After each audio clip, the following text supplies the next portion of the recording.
When people hear the word hacker, what usually comes to their mind is someone who is very technical, who is doing something that is very complex. But that's not how most small businesses actually are breached. The truth is that most attacks against small businesses don't involve any advanced hacking skills, but they do follow a predictable path. And that is why in video 4 of Module 1, why security matters for SMBs, we want to look at the predictable path that most breaches on small businesses take. Step 1 usually starts with finding easy targets.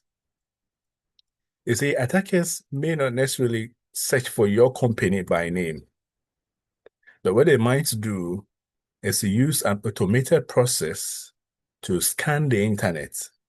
And as they scan the internet, they are looking for weak or reused passwords, exposed email accounts, or cloud services that don't have any extra login protection.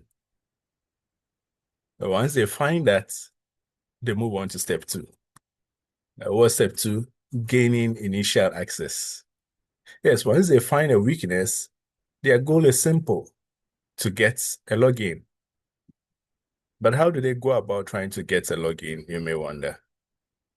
There are common ways they use, like phishing emails. A phishing email, in simple terms, is someone trying to trick you to click a link or open an attachment.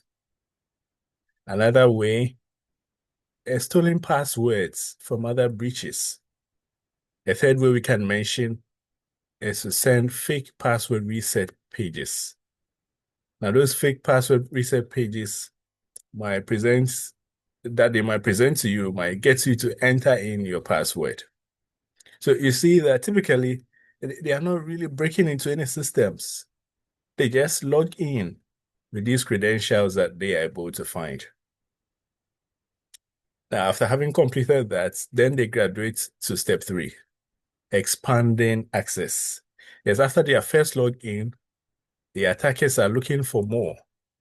And so they will now try to see from that one account they entered in how they could access other email accounts, or how they could access file storage, how they could access financial systems, how they could access cloud dashboards.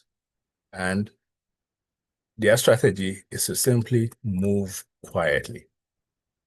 Having gone through these 3 stages, now they come to the 4th and final stage. That is the stage of taking action. Once their access has been established, now it's time to act. That is when they might send a fake invoice. That is when they might download data. That is when they might lock systems. That is when they might change payment details. But by that time, the damage is already underway.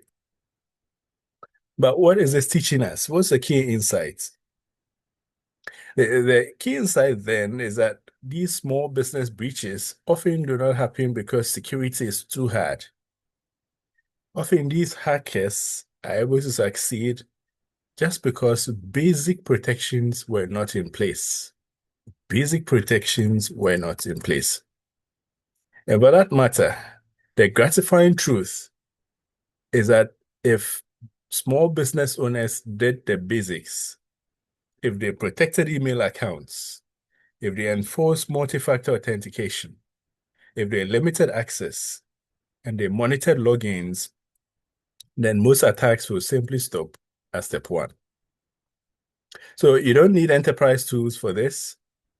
You simply need to close the obvious doors. In the next video, we are going to compare cloud versus on-premise systems and answer a common question that people ask, that is, which one is actually safe for small businesses? Looking forward to seeing you on the next video.